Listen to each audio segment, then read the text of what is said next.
ඔයාලා KYC form එක දීලා ඒ process එක complete වුණාන් පස්සේ account එකේ ඉන්න staff ඔයාලගෙන් අහයි ඔයා කොයි රටටද සල්ලි යවන්නේ කියලා. එතකොට ඔයා කියන්න ඕනේ මම ශ්‍රී ලංකාවට බැංක් එකක් හරහා තමයි සල්ලි යවන්නේ කියලා.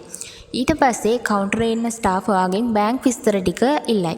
එතකොට ඔයා ශ්‍රී ලංකාවට සල්ලි යවන කෙනාගේ බැංකුවේ තියෙන විදියටම එයාගේ සම්පූර්ණ නමයි, account number එකයි, බැංක් එකේ නමයි, branch එකේ නමයි අනිවාර්යයෙන්ම කියන්න ඕනේ. ඊට පස්සේ ඒ අදාළ account එකේ ඉන්න ස්ටාෆ් ඒ ටික ඔක්කොම කම්පියුටර් එකට ඇතුළත් කරයි. ඊට පස්සේ එතන ඉන්න ස්ටාෆ් ඔයාගෙන් අහයි ඔයා ලංකාවට කොච්චර මුදලක් යවනවද කියලා. එතකොට ඔයා අනිවාර්යයෙන්ම නිවැරදි ගාණ ඒ ස්ටාෆ්ට කියන්න ඕනේ. අපි ඒ රටේ ඉඳන් මේ රටට සල්ලි යවනකොට, ඒ කියන්නේ ලංකාවට සල්ලි යවනකොට පොඩි ගාණක් කමිෂන් චාර්ජ් එකක් විදියට එහෙට දෙන්න ඕනේ. ඊට අමතරව අපි ලංකාවට සල්ලි යවුවම ලංකාවේ තියෙන බැංක් වලින් බැක් එන්ඩ් චාර්ජ් කියලා පොඩි ගාණක් කපා ගන්නවා. ඒක සමහර විට 100ක් හෝ 200ක් අතර වෙන්න පුළුවන්. ඒක එක එක බැංක් වලට අනුව ඒ චාර්ජ් එක වෙනස් වෙන්න පුළුවන්. මෙතනදී ඔයාලා දැනුවත් වෙන්න ඕනේ එතන ඉන්න ස්ටාෆ් ඔයාගෙන් හයි with charges ද without charges ද කියලා. with charges කියන්නේ ඔයා 100ක් දුන්නොත් ඒ ස්ටාෆ්ට ලංකාවට එන්නේ 99යි. ඉතුරු රුපියල එයාලගේ charges විදියට ඇඩ් වෙනවා. එහෙම නැතුව without charges නම් ඔයා ලංකාවට 100ක් යවන්න ඕන නම් එතනදී ඒ ස්ටාෆ්ට ඔයා 101ක් දෙන්න ඕනේ. එතකොට ලංකාවට 100ක් එනවා. එකක් එයාලගේ charges විදියට ඇඩ් වෙනවා. ඔයා යවන්න ඕන ගාණ හරියට මේ ස්ටාෆ්ට කිව්වන් පස්සේ ඒ ස්ටාෆ් ඒ ටික කම්පියුටර් සිස්ටම් එකට එන්ටර් කරලා ඔයාට කම්පැනි වවුචර් කොපි එකක් print කරලා දෙයි. ඔයාට ඒ ටික චෙක් කරලා sign කරලා දෙන්න කියලා. එතනදී ඔයා මුලින්ම බලන්න ඕනේ beneficiary bank details. ඒ කියන්නේ ඔයා ලංකාවට සල්ලි යවන කෙනාගේ මුළු නමයි බැංකුවේ විස්තර ටිකයි ඔයා කලින් දුන්න ටික හරියටම මෙතන print වෙලා තියෙනවද කියලා අනිවාර්යයෙන්ම බලන්න ඕනේ. දෙවෙනිට ඔයා බලන්න ඕනේ ඒ රට මුදලින් ඔයා යවන ගාණයි ලංකා මුදලින් මෙහෙට වැටෙන ගාණයි ඒ දෙකම හරියටම print වෙලා තියෙනවද කීයක්ද කියන එක ඔයා හරියටම check කරගන්න ඕනේ.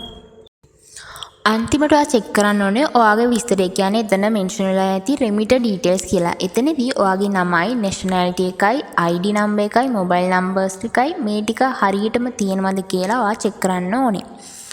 ඔයා මේ විස්තර හැමදේම චෙක් කරාන් පස්සේ ඔයා මොකක් හරි වැරද්දක් දැක්කොත් ඒක එවෙලෙම ඒ ස්ටාෆ්ට ඔයා ඉන්ෆෝම් කරන්න ඕනේ.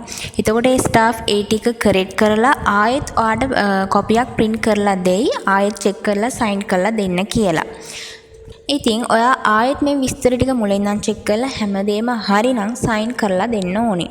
ඔයාලා මෙතනදී දැනගන්න ඕනේ ඔයා sign කරලා දෙනවා කියන්නේ ඔයා මේ විස්තර හැමදේම හරි කියලා සාතික කරලා දෙනවා කියන එකයි.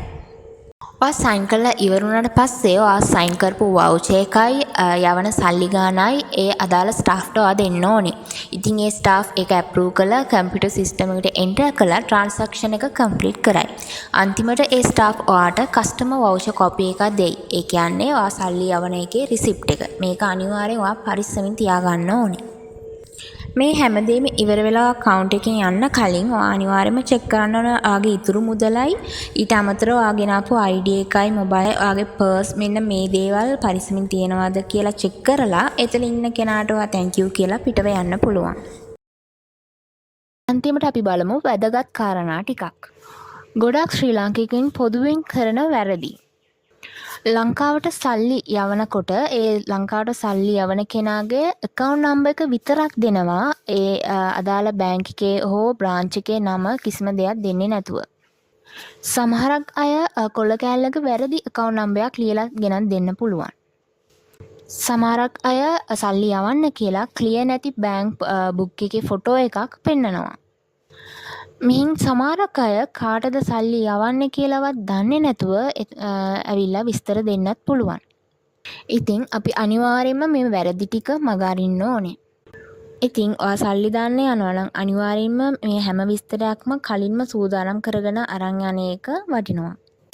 ඊළඟ වැදගත් කාරණය ඔයා කාට හරි සල්ලි යවනවා නම් අනිවාර්යයෙන්ම එයාගේ බැංකු පොතේ තියෙන විදිහටම එයාගේ සම්පූර්ණ නමයි බැංකුවේ නමයි account number එකයි බැංකුවේ branch එකේ නමයි අනිවාර්යයෙන්ම ඔයාලා දැනගන්න ඕනේ.